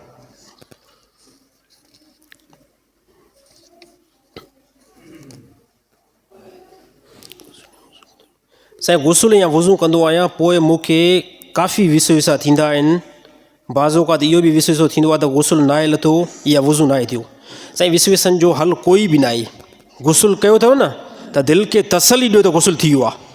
पर जेकॾहिं साईं गुसुल अलाए न लथो आहे, पोइ जेकॾहिं 10 दफ़ा ॾींहं में गुसुल कंदव न त बि तव्हांखे इश्कल रहंदो। काफ़ी माण्हू वज़ू करे मसे मसे अंदरि पहुता मस्जिद में, अरे साईं लॻे थो अलाए सही अलाए वज़ू थियो अलाए न थियो। अरे ख़ुदा जा बंदा वज़ू करे आयो आहे त वज़ू थी वियो न, ॿियो छा? वज़ू करे आयो त वज़ू थी वियो, ॻाल्हि ख़तमु। न साईं वज़ू अलाए न थियो आहे, पोइ जेकॾहिं हिकिड़ी नमाज़ ते 10 दफ़ा वज़ू कंदे न त बि जेको आहे तूं सो साईं तोखे सोसो रहंदो। बाबा हिकु दफ़ो गुसुल थी वियो, दिलि खे तसली ॾियारायो त जनाबत खां मां हाणे पाक थी वियो आहे, जनाबत खां मां बिल्कुलु पाक थी वियो आहे, मां वज़ू करे आयो आहियां, हाणे बिल्कुलु मुंहिंजो वज़ू ठीकु आहे। वरी काफ़ी माण्हुनि खे इहो इश्कल रहंदो आहे त मां वज़ू कयो आहे, अलाए वज़ू टुटी पियो त न आहे, इन जो बि इश्कल रहंदो आहे। त बाबा अहिड़े इश्कल में कोई बि असरु न आहे पवंदो वज़ू जे मथां। तव्हांजो वज़ू आहे, बिस्मिल्लाह करे नमाज़ पढ़ो। बाक़ी तसली आहे त मुंहिंजो वज़ू भरी पियो आहे, पोइ त वञी करे वज़ू करे पोइ नमाज़ पढ़ंदो। अल्लाह ताला अमल करण जी तौफ़ीक़ अता फ़रमाए।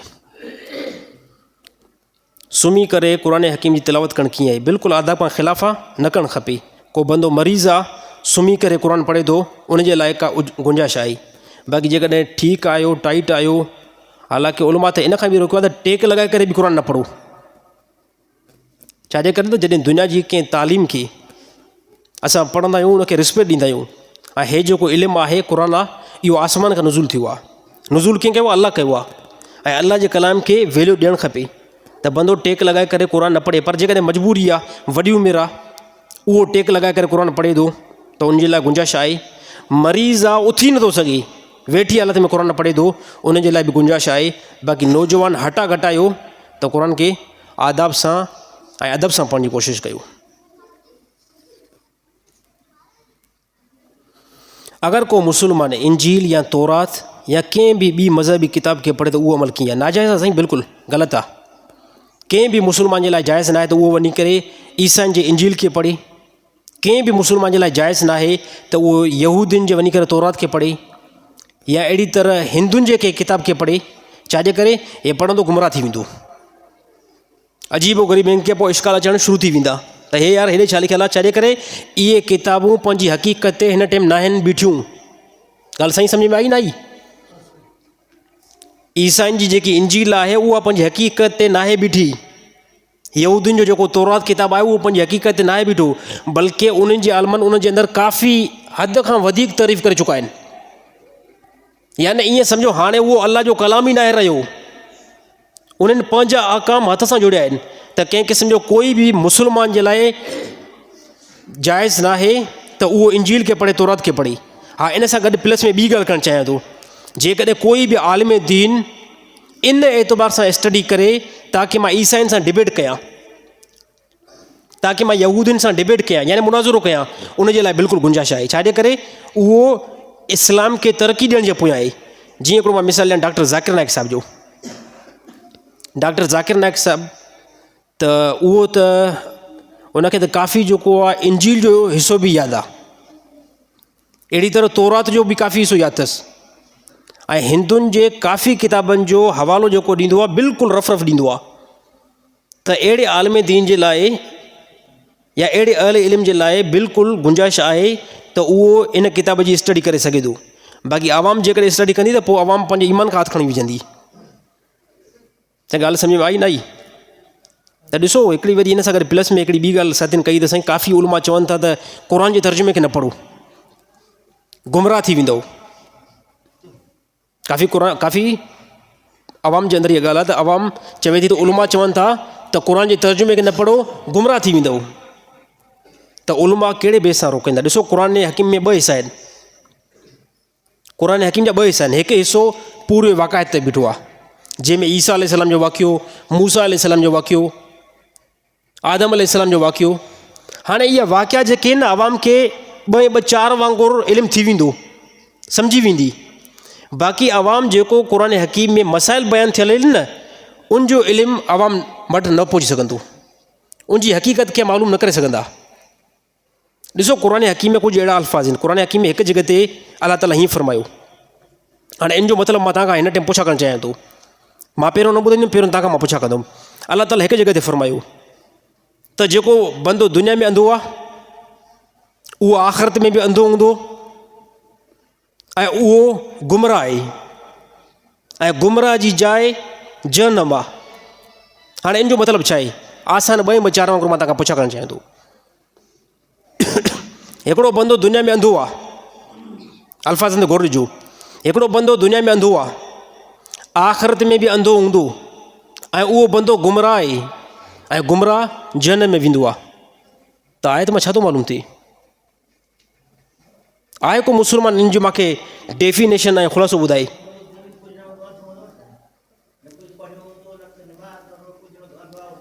साईं अल्फाज़ आहिनि त जेको दुनिया में अंधो आहे, मालूम छा थो थिए? साफ़ तौर ते तर्जुमो छा थो ॿुधाए?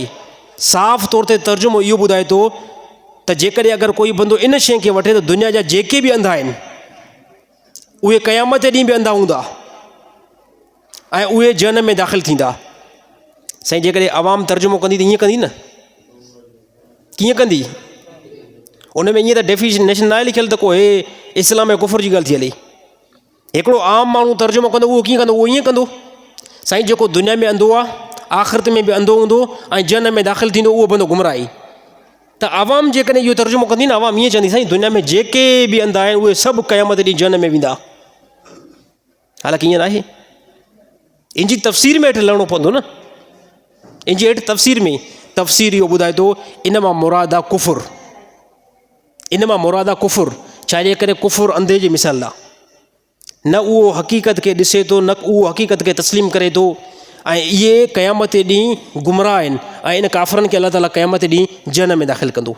हाणे इन अंधे मां मुराद कुफुर आहे ऐं कुफुर त लिखियलु आहे ई न। त उलमा जेको रोकीनि था न, उहे इन एतबार सां रोकीनि था जेकॾहिं तव्हां क़ुर जो तर्जुमो पढ़ो, जंहिं जॻह ते तव्हांखे ॻाल्हि सम्झ में न अचे उते उलमा सां रुजू करण जी कोशिशि कयो। छा जे करे अगरि जेकॾहिं उलमा सां रुजू न कयो, पंहिंजा मतिलबु कढणु शुरू कयो, सुभाणे पाण बि गुमराह थींदो, सभिनी खे गुमराह कंदव। साईं ॻाल्हि सम्झ में आई? त उलमा सिर्फ़ु इन एतबार सां रोकीनि था। बाक़ी क़ुर जेको आहे अल्हम्दुलिल्लाह हिदायत वारी किताबु आहे, इन मां कोई बि गुमराह न आहे थींदो।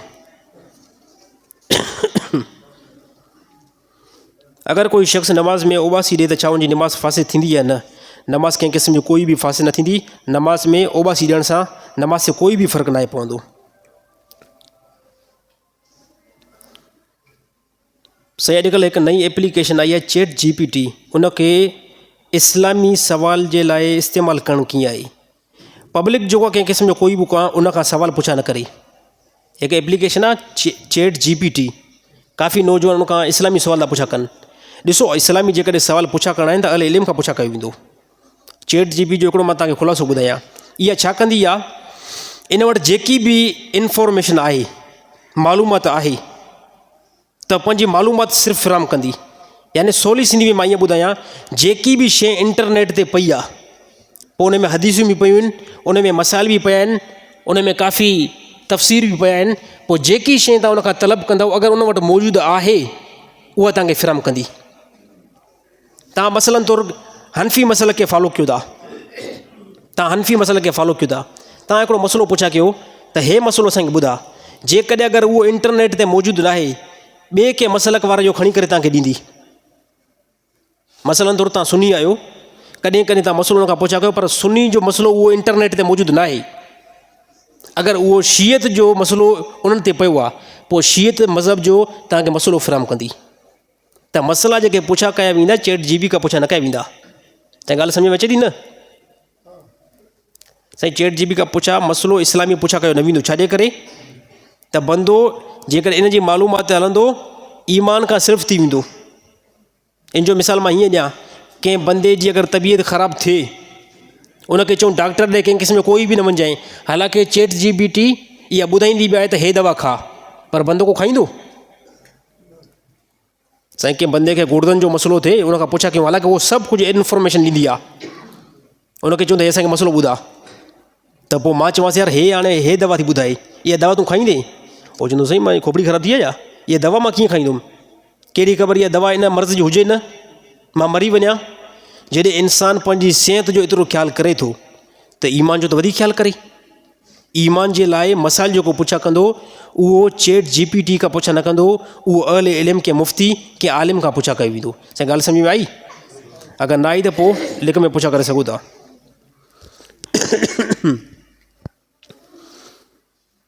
अगर कोई काल जे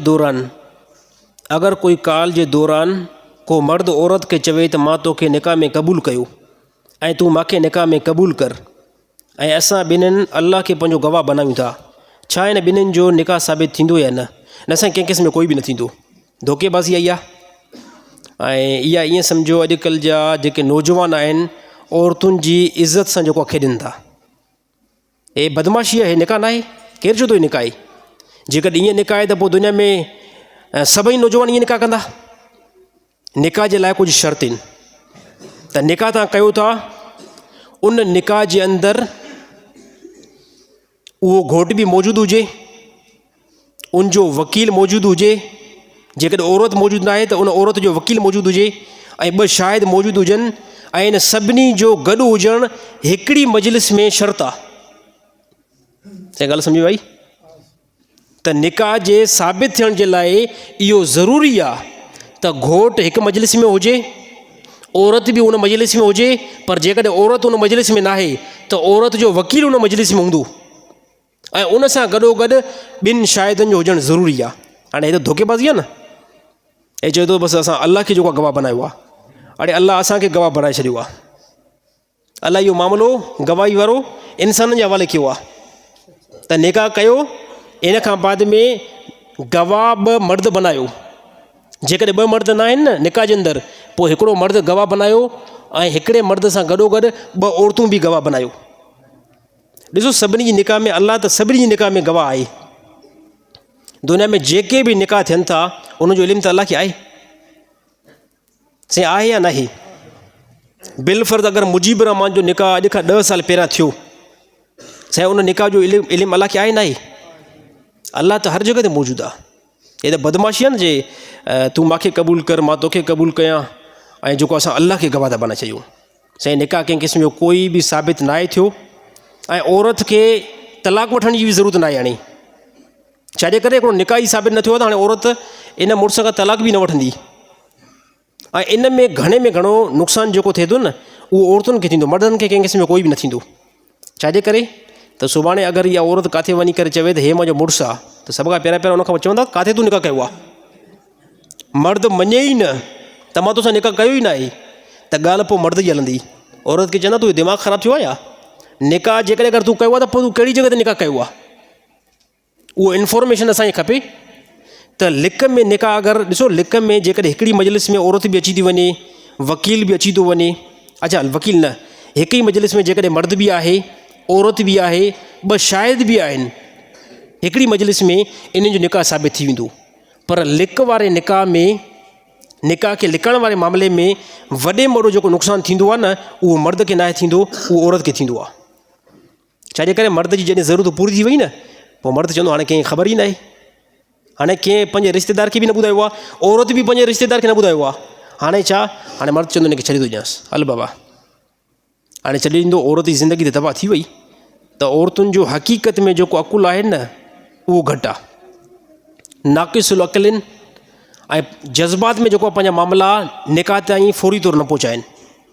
ॾिसो, काफ़ी अल्लाह ताला औलाद जे लाइ वालिदैन खे हिकु वॾो मज़बूत ज़रियो बनायो आहे।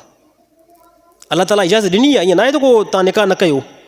पसंदि जो निकाह अल्लाह ताला गुंजाइश कढी आहे, पर अल्लाह ताला इहा बि हिकिड़ी क़ैद लॻाई आहे तव्हां पसंदि कयो ऐं उन सां गॾोगॾु तव्हांजी रिश्तेदारी जो इतफ़ाक़ हुजे। ऐं नबी सल्लल्लाहु अलैहि वसल्लम ईअं फ़रमायो त ए साहबा निकाह कयो, निकाह जे अंदरि जेतिरो वॾो मजमो हुजे न ओतिरो निकाह जे लाइ बहितरु आहे, ताकी पूरे शहर खे ख़बर पइजी वञे, पूरे इलाइक़े खे ख़बर पइजी वञे त अमूमन निकाह पढ़ाईंदा कयो। ॾिसो, इस्लाम जे शियार मंझि आहे त निकाह वॾी हिकिड़ी मजलिस में पढ़ियो वञे। ईसाई हिन टाइम ताईं पंहिंजो निकाह पंहिंजे चर्च में पढ़ाईंदा आहिनि, यहूदी हिन टाइम ताईं पंहिंजो निकाह किथे पढ़ाईंदा आहिनि? पंहिंजी इबादत वारी जॻह ते पढ़ाईंदा आहिनि। हिंदू हिन टाइम ताईं अमूमन पंहिंजा निकाह मंदर में कंदा आहिनि। साईं ॻाल्हि सही थो कयां, ग़लति थो कयां? बिल्कुलु ठीकु थो कयां। ऐं मुस्लमान छा कंदा आहिनि?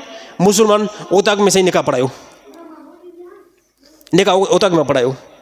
हाणे ओताक में पढ़ाईंदो त पोइ असर बि ओताक वारो हूंदो न। ख़ुदा जा बंदा मुजीब रहमान खे ज़रूरत न आहे तव्हां हिते अची करे निकाह पढ़ायो, सभु पंहिंजा निकाह मस्जिद में कराईंदा कयो। छाजे करे हे नूरानियत वारो माहौल आहे ऐं हिते उन निकाह जे अंदरि बरकत ईंदी। ऐं अल्लाह जे नबी कराए ॾेखारियो, नबी सल्लल्लाहु अलैहि वसल्लम पंहिंजी नियाणी जो जंहिं टाइम निकाह करायो न, उन टाइम नबी सल्लल्लाहु अलैहि वसल्लम मस्जिद में वेठा हुया ऐं अक्सर साहबा जो जेको निकाह थियो आहे न उहो मस्जिद में थियो आहे। बाक़ी ओताकुनि ऐं घरनि में बि निकाह साबित थी वेंदो। बहितर ऐं अफ़ज़ल जेको निकाह आहे उहो साईं अची करे मस्जिद में करायो। त सभु कराईंदो इंशाअल्लाह, फीस भले न ॾियो पर कराईंदो सही न साईं। हा, बग़ैर टेंशन खां हलिया अचो। अल्लाह ताला अमल करण जी तौफ़ीक़ अता फ़रमाए।